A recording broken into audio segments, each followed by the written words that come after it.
কেতিয়াবা কেতিয়াবা প্ৰশ্ন হয় যে এই লোন পালে আমি চাকৰি কৰিব নোৱাৰো নেকি।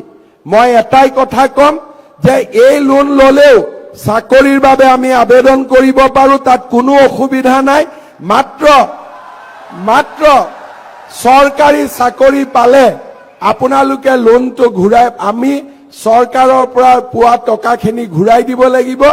আৰু 5 বছৰ পিছত যদি আমি চাকৰি পাওঁ তেতিয়াহলে এই টকাখিনিও আমি ঘূৰাই দিব নালাগে, কাৰণ 5 বছৰ পিছত আমি টকা ঘূৰাই দিয়াৰ পৰিৱেশ নাথাকে।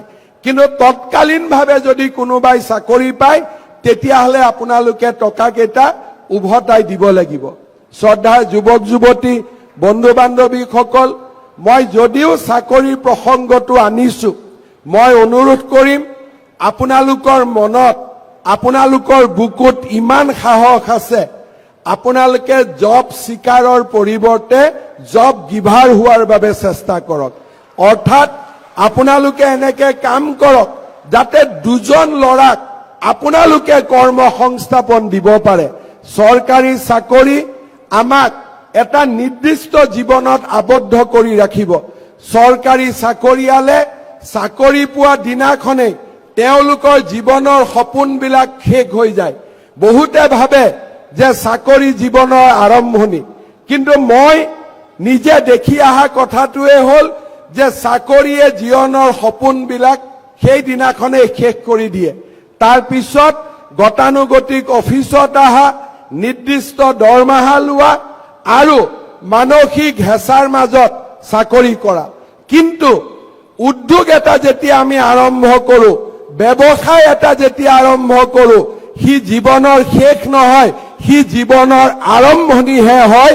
আৰু এই সৰু উদ্যোগটোৱে আপোনালোকক এদিন আকাশ চুব পৰা পৰিৱেশলৈকে লৈ যাব পাৰে। চাকৰিয়ে জীৱনৰ সপোন ৰুদ্ধ কৰে আৰু ব্যৱসায় আৰু উদ্যোগে জীৱনৰ সপোন মুকলি কৰে। এইটোৱে হৈছে আমাৰ মাজত ডিফাৰেন্স।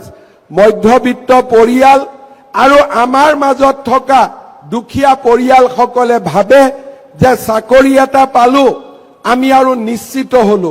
ময়ো মানো চাকৰি এটা পালো আমি নিশ্চিত হলো। কি নিশ্চিত হলো? মাহৰ দৰমহাটো আমি নিশ্চিত হলো। কিন্তু ভাল উদ্যোগ আৰু ভাল ব্যৱসায় যদি কৰিব পাৰো, তেনেকুৱা মাহৰ দৰমহা পোৱা 10জন ল'ৰাক মই নিজে চাকৰি দিব পাৰো। তেনেকুৱা ধৰণে আমি আগবাঢ়ি যোৱাৰ ক্ষমতা আমাৰ মাজত আছে। আৰু এই ক্ষমতাৰ আমি যদি সৎ প্ৰয়োগ কৰিব পাৰো, আমাৰ জীৱনত কোনেও ৰুদ্ধ কৰিব নোৱাৰে।